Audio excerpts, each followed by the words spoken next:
જય માતાજી મિત્રો, કેમ છો બધા? મજામાં તો છો? આપણે પણ મજામાં છીએ મિત્રો. તો સ્વાગત છે તમારું આપણા નવા બ્લોગમાં. તો વિડીયો જોવા માટે જોડાયા રહેજો. તો આજે મિત્રો તમને ખબર નહીં હોય, મને ખબર છે. આજે છે ત્રીજ, એટલે કે નાની નાની દીકરીઓને આજે ઝવેરા વાવવાના હોય, એટલે આજે આપણે ઝવેરા વાવવાના છે. તો આપણે લઈ લીધું છે મિત્રો કંકુની ડાબલી છે, પછી અગરબત્તી છે અને બાકસ અને આ ફૂલડા છે. દીવો હોય પણ અત્યારે વાહ બહુ છે એટલે કાંઈ દીવો તો કાંઈ રહેશે નહીં, એટલે આપણે દીવો નથી લીધો. તો ચાલો આપણે રાફડાની ધૂળ લઈ આવીએ.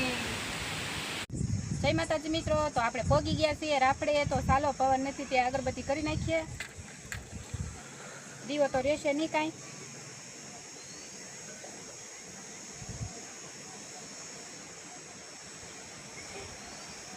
તો અગરબત્તી જેવી તેવી થઈ ગઈ છે. ઉતારી દઈશું આપણે રાફડે. ફૂલ ચડાવી દઈશું, મહાદેવના ફૂલ છે. હવે આપણે મુહૂર્ત કરશું રાફડો ખોદવાનો. તો આપણે રાફડો ખોદી નાખીએ. ચાલો, ફૂલ ભીની થઈ ગઈ છે પણ હાલ છે.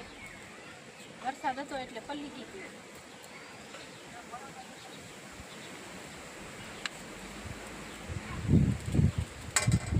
કંકુન છાનલો કરવાનું તો ભૂલાઈ ગયું. હાલશે.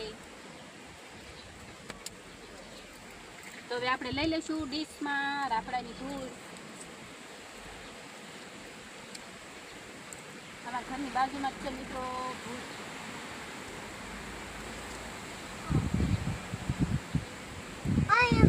તો આપણે લઈ લીધું છે રાફડાની ધૂળ મિત્રો. તો મિત્રો આપણે લઈ લીધો છે વાટક્યો. વાટક્યામાં વાવવાના છે. અને લઈ લીધા છે ઘઉં. મગ નથી એટલે તલ હાલ છે. અને પાણી લઈ લીધું છે.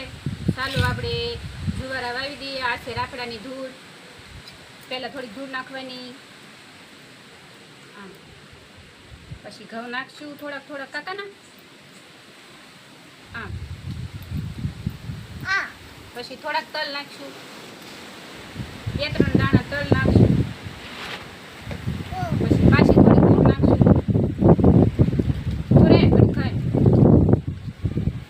કવતર નાખવાનું. હાલ નાય કરવાના. અમારા કાના ભાઈ પણ વવડાવે છે જુવારા. પાછું નાખવાની રાફડાની.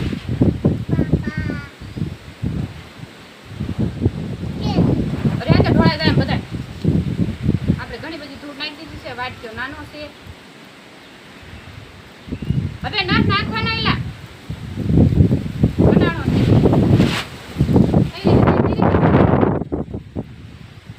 એલા નથી નાખવાનું. તલ થોડોક નાખવાના હતા, ભૂલાઈ ગયું. હાલો ઉપર તલ નાખી દીધા. હાલ છે. હવે આપણે એને પાઈ દઈશું પાણી.